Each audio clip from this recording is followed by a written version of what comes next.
आज गांव भविष्य में इस बहुत ही खूबसूरत सभा में उपस्थित मेरे सभी बड़े बुजुर्ग और भाई और मंच पर उपस्थित सभी नेतागण, हमारे बीच में मेरठ से आए प्रोफेसर साहब, अनुज भाई, जितेंद्र अंकल और जितने भी गणमान्य लोग यहाँ पर मौजूद हैं, आप सभी को नमस्कार, अस्सलाम वालेकुम।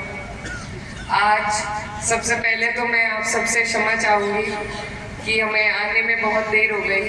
आप बहुत देर से इंतज़ार कर रहे थे, तो इसके लिए मैं आपसे क्षमा चाहती हूँ और धन्यवाद देना चाहती हूँ कि बहुत ही प्यार और सम्मान के साथ आपने हमारा स्वागत किया और बहुत देर तक हमारे लिए यहाँ बैठे रहे। आपका बहुत बहुत बहुत बहुत शुक्रिया सभी का। आज आप लोगों को मालूम है हम किस मकसद से आपके बीच में आए हैं। लोकसभा का चुनाव है, 19 तारीख है, साइकिल का हमारा निशान है। ये चुनाव कितना अहम है ये अभी आपको प्रोफेसर साहब ने भी बताया और आप लोग सब पहले से जानते हैं, क्योंकि पूरे 5 साल का और डबल इंजन की सरकार का 10 साल का कार्यकाल आपके बीच में से गुजर चुका है। आपकी आप बीती रही है। आपको याद होगा किस तरीके से 1 साल तक धरना देने के बावजूद इस सरकार ने किसानों का पता नहीं लिया। 700 लोग शहीद हो गए, उनके परिवार वालों का पता नहीं लिया। उनके लिए एक संदेश, एक ट्वीट, कोई शोक संवेदना हमारे प्रधानमंत्री जी ने नहीं जताई। उसके बाद सरकार के ही एक मंत्री द्वारा किसानों को बेरहमी से कुचला गया, लेकिन उसके खिलाफ भी कोई कार्रवाई नहीं हुई।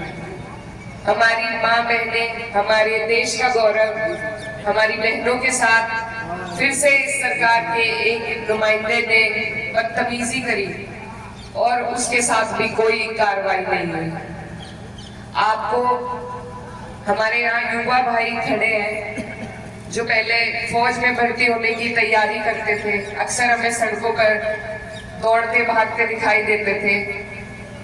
उनसे भी वो गरिमा छीन ली, उन्हें सिर्फ 4 साल के लिए अग्निवीर बनाकर छोड़ दिया। इसी क्रम में कोई और भर्ती आती है अगर, तो भर्ती होने से पहले पेपर लीक करा दिया जाता है। उसके एवज में कई अरब करोड़ रुपए इन्होंने इकट्ठा कर लिए फॉर्म भरवा कर, लेकिन हमें दिया कुछ नहीं, हमसे सिर्फ लिया है। आप लोग अच्छी तरीके से आप लोग इन हालातों को समझते हैं, जानते हैं। आपके खाद के कट्टे का दाम बढ़ाया और वजन घटा दिया। तो ये जो सारी नीतियां बनती हैं ये सरकार द्वारा बनती है और सरकार को अगर हम विरोध करें उससे भी परेशानी है। अपने पेमेंट के लिए धरनों पर बैठना हमें पड़ता है, लेकिन उससे भी परेशानी है। किसे अच्छा लगता है धरने पर बैठना? हम अपनी फसल दे रहे हैं, बदले में हम अपना पेमेंट चाह रहे हैं, लेकिन वो भी हमें सही टाइम पर नहीं मिलता। उसके लिए भी हमें ही परेशानी उठानी पड़ती है, अपने काम काज छोड़कर धरनों पर बैठना पड़ता है। ये सरकार गरीब नहीं है, इनके पास बहुत पैसा है। अपने जो इनके उद्योगपति मित्र हैं उनका कर्जा माफ करने के लिए इनके पास बहुत पैसा है। आपने देखा होगा जो फ्री का अनाज ये हमें बांटते हैं, उसपे मोदी जी का फोटो लगा रहता है। उस एडवर्टाइज करने के लिए इनके पास बहुत पैसा है। जगह जगह इनके जो प्रचार है, प्रचार प्रसार के लिए इनके पास बहुत पैसा है, लेकिन जब बात आपको देने की आती है तो सारे खजाने खाली हो जाते हैं। तो ये नियत की बात है और नियत आपको और हमें समझनी है। आज सारी सरकारी संस्थाएं इन्होंने बेच दी। बेचने के बाद उन्हीं लोगों से हाथ भींचकर पैसे ले लिए इलेक्टोरल बॉन्ड के जरिए। तो इन्होंने सिर्फ अपना घर भरा है, ना आपके लिए कुछ करा है, ना किसी भी वर्ग के लिए, चाहे मजदूर हो, किसान हो, हमारे शिक्षा मित्र हो, पुरानी पेंशन आज तक बहाल नहीं हुई। ये सारी जो बातें हैं, इन पर आपका ध्यान अब सबसे ज्यादा होना जरूरी है, क्योंकि अब अगर आप इन चीजों को ध्यान रखकर वोट डालेंगे तो आप सही चयन करेंगे। हमारे देश की व्यवस्था इतनी बिगड़ चुकी है कि इसमें अब बदलाव की जरूरत है, सुधार की जरूरत है, और वो आप और हम जिम्मेदार नागरिक होने के नाते हमारा फर्ज है वो बदलाव लाना, और बदलाव का माध्यम सिर्फ वोट है।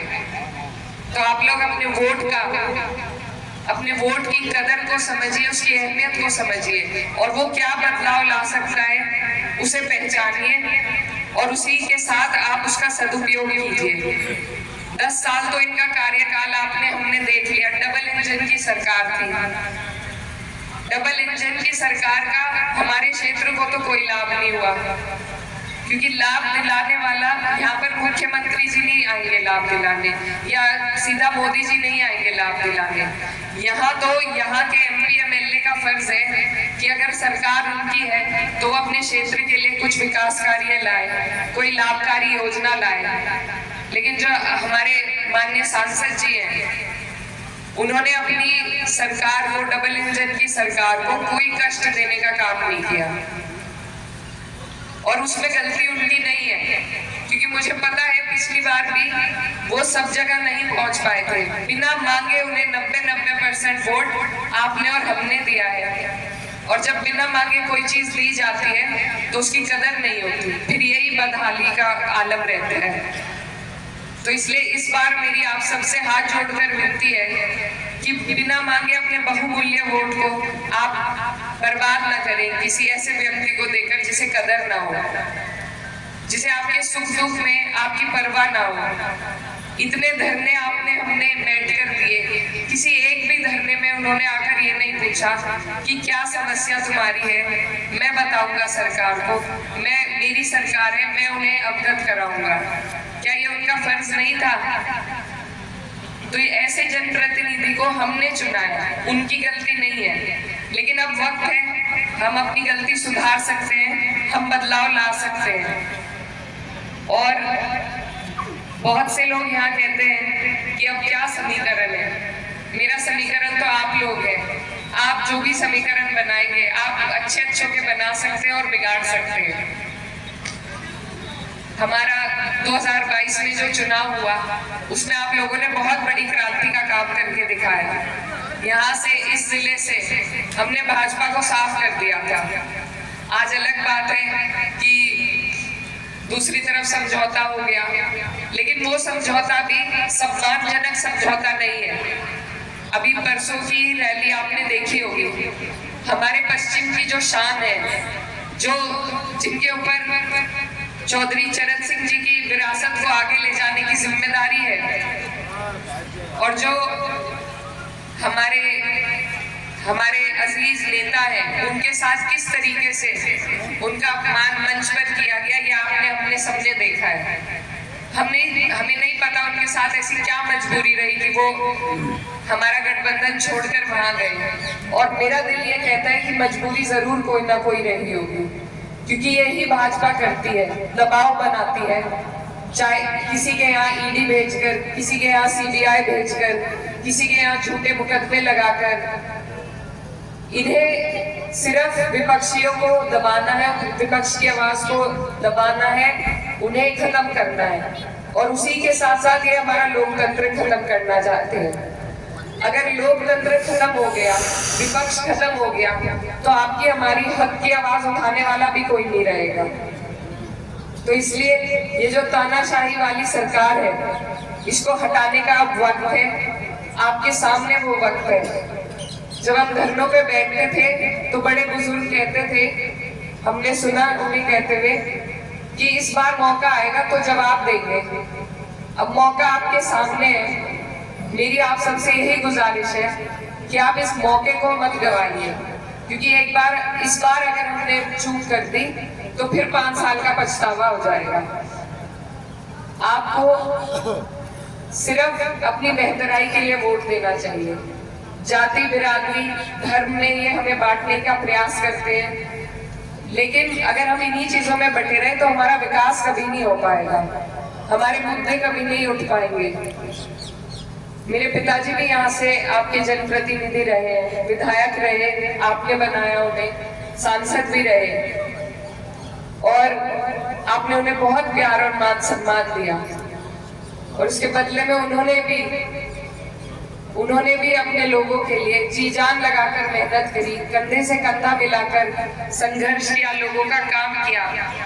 आखिरी दिन जो उनका इस दुनिया में था, उस दिन भी उनके हाथ में बिजली विभाग की फाइलें थी। यहाँ पर बिजली घर के लिए वो मंत्री जी के यहाँ गए हुए थे शादी में कि आपके लिए ज्यादा से ज्यादा बिजली घर ला पाए, और उन्होंने कभी किसी से ये नहीं पूछा कि मुझे वोट दिया था या नहीं दिया था, या फिर किसी से ये नहीं पूछा कि तुम्हारी क्या धर्म में क्या जाति है।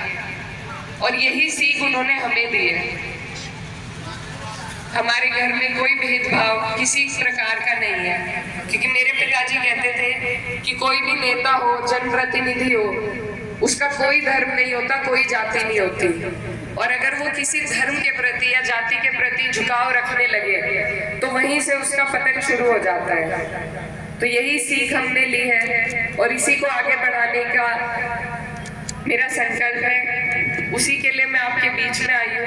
मैं आपकी बेटी हूँ, इस क्षेत्र की बेटी हूँ। अगर आप लोग मेरे साथ देंगे, मुझे पार्टी ने बड़ी जिम्मेदारी दी है, बहुत बड़ा टिकट है ये, मेरी उम्र भी नहीं है।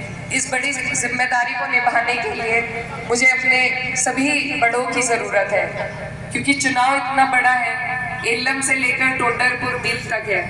अगर आप लोग सभी इस संघर्ष में मेरा साथ देंगे, इस चुनाव को उठाने में, इस चुनाव को लड़वाने में आप मेरा साथ देंगे, तो मैं आपसे वादा करती हूँ कि मैं आपका ये आशीर्वाद कभी नहीं भुला पाऊंगी। और चाहे परिणाम कुछ भी हो, मैं जीवन भर आपके बीच में, आपके सुख दुख में रहकर आपकी लड़ाई सड़क पे और सदन पे लड़ने का काम करूंगी। आपके आशीर्वाद के लिए आपके बीच आई थी। बहुत बहुत शुक्रिया, धन्यवाद।